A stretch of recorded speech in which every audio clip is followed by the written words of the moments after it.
Mesdames et messieurs, le premier ministre israélien retourne sa veste contre Donald Trump et est totalement mécontent sur la situation de négociation en cours. Ah oui, M. Netanyahou a totalement bombé le torche. Ah oui, il n'est pas du tout content. Netanyahou n'est pas content. Alors, je vous avais fait part de ces négociations qui sont en cours, incluant plus précisément le détroit d'Ormuz, mais pas le nucléaire iranien.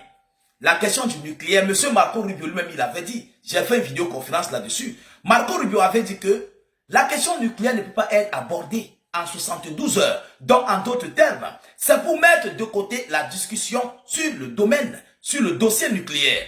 M. Netanyahou juge cela inacceptable. Non, il dit que pour lui, ça ne marche pas. Netanyahou est remonté contre Trump. Ils ont discuté par voie téléphonique avec M. Donald Trump pendant des heures qu'ils ont discuté par rapport à ça. Mesdames, Mesdemoiselles et Messieurs, écoutez ce que Netanyahou dit. Je dis les alliés ne s'entendent pas. Ça chauffe, c'est très chaud entre les alliés. Pourquoi? Parce que laisser l'Iran avec le nucléaire, c'est un danger. Donc, à l'heure où je vous parle, Israël panique. Ils sont en train de paniquer. Voyant l'Iran avec son uranium enrichi et prêt à obtenir une arme nucléaire, ça panique du côté de l'État hébreu. Monsieur Netanyahou nous dit quoi concrètement? Mesdames, Mesdemoiselles et Messieurs, selon l'annonce, Netanyahou dit que l'Iran ne possédera jamais l'arme nucléaire. C'est inacceptable. Lui, pour lui, dit que non, il ne veut pas entendre ça. Assure Benjamin Netanyahou, qui s'est entretenu avec Donald Trump. Il dit que l'Iran ne doit pas avoir l'arme nucléaire. Pourquoi aborder les négociations mais abandonner le dossier nucléaire? Partagez-moi la vidéo. Abonnez-vous si vous êtes nouveau à la page. Le premier ministre israélien Benjamin Netanyahou a publié sur le réseau social X une image générée par l'intelligence artificielle, le montrant aux côtés du président américain Donald Trump et accompagné d'un message assurant que l'Iran ne possédera jamais l'arme nucléaire. Lorsque vous voyez Israël parle de cette manière-là, sachez que ces négociations de paix n'aboutiront jamais. Ça va revenir encore sur ce que je vous disais, mesdames et messieurs, que l'Amérique cherche juste à avoir une porte d'ouverture. Il faut que l'Iran l'ouvre la voie pour entrer dans le golfe Persique. Et puis le reste là, on déchire l'accord. Vous comprenez? Si Netanyahou dit que l'Iran n'aura jamais l'arme nucléaire, ça veut dire que même ces négociations-ci, Israël ne les prend pas au sérieux. Ils ne les prennent pas du tout au sérieux. C'est ça qu'il faut retenir. Alors, par ailleurs, les deux hommes se sont entretenus samedi soir, à l'heure où les États-Unis d'Amérique et l'Iran cherchaient à finaliser un accord pour mettre durablement fin à la guerre. Lors de cet appel, le président américain a clairement affirmé qu'il resterait ferme dans les négociations sur sa demande de longue date de démantèlement du programme nucléaire iranien et de retrait de tout l'uranium enrichi du territoire iranien et qu'il ne signerait aucun accord final en l'absence de ces conditions. Selon un responsable israélien, ça là, c'est un responsable israélien qui le dit. Selon un responsable israélien cité dans un communiqué sous le couvert de l'anonymat. Donc, ce qui veut dire en réalité que ce que M. Donald Trump et Marco Rubio, bon, la délégation américaine et l'Iran, sont en train de faire là, c'est juste du folklore. C'est du folklore. Il n'y a rien de sérieux dans ça. Comment ce dernier, ce responsable israélien a fait pour avoir c'est-à-dire des informations sur les négociations? Mais il préfère se cacher, anonymat, sous un anonymat inconnu. Vous comprenez? Comment il a fait? Par comment?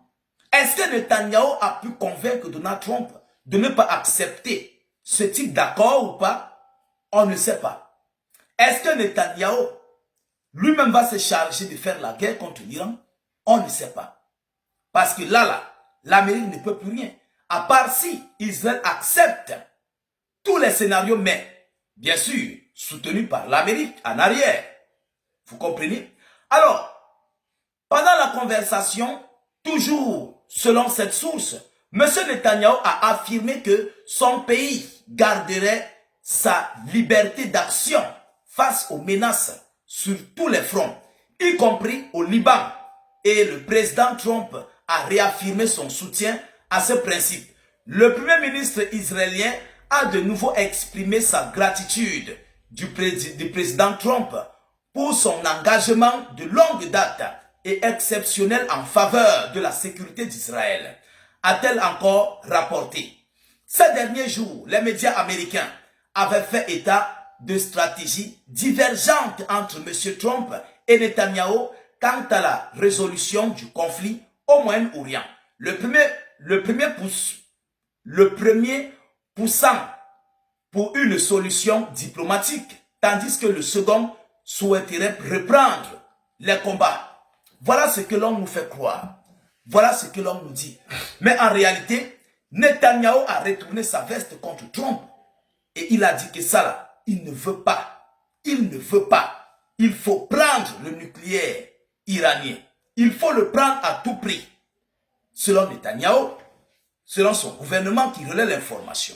Ce n'est pas le gouvernement américain qui a relayé, il faut que je précise. Parce que le gouvernement américain, via Marco Rubio, ils ont dit que le dossier nucléaire iranien ne peut pas être discuté en 72 heures.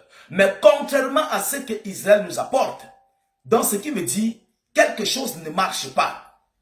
Israël n'est pas du tout content de ces négociations. Alors, si Israël dit qu'ils vont relancer les hostilités, ce qui veut dire que l'Amérique ne va pas considérer ces négociations en cours là. Même si l'Iran rouvre le détroit d'Ormuz, l'Amérique va encore demander, comment dirais-je, l'Amérique aura encore d'autres demandes excessives sur le nucléaire iranien. Est-ce que vous comprenez? Donc, s'ils n'ont pas le nucléaire iranien, c'est comme je vous ai dit, Trump va déchirer cet accord-là et relancer les hostilités. Oui, il va déchirer ça et relancer les hostilités. Tout ça à cause de qui? À cause d'Israël, qui continue de pousser les États-Unis d'Amérique dans la gueule du loup. À cause d'Israël, l'État hébreu. Mesdames, Mesdemoiselles et Messieurs, voilà ce que Benjamin Netanyahu et son gouvernement nous relaient en ces dernières heures. On ne sait pas ce qui va se passer. Si le premier accord serait réellement conclu, si ça ne va pas tomber dans un échec à cause d'Israël. Nous continuons de suivre cette actualité. Pour l'instant, on ne peut pas vous en dire plus par rapport à ça. Partagez la vidéoconférence dans tous les groupes possibles. Mettez-la partout à travers le monde. Sécurisez la vidéo avec un maximum de j'aime. N'hésitez pas à vous abonner pour ne plus rater la page, mais aussi ne plus perdre nos vidéoconférences. Je vous reviens tout à l'heure pour une prochaine série d'informations. Soyez encore salués une fois de plus. Ciao, ciao.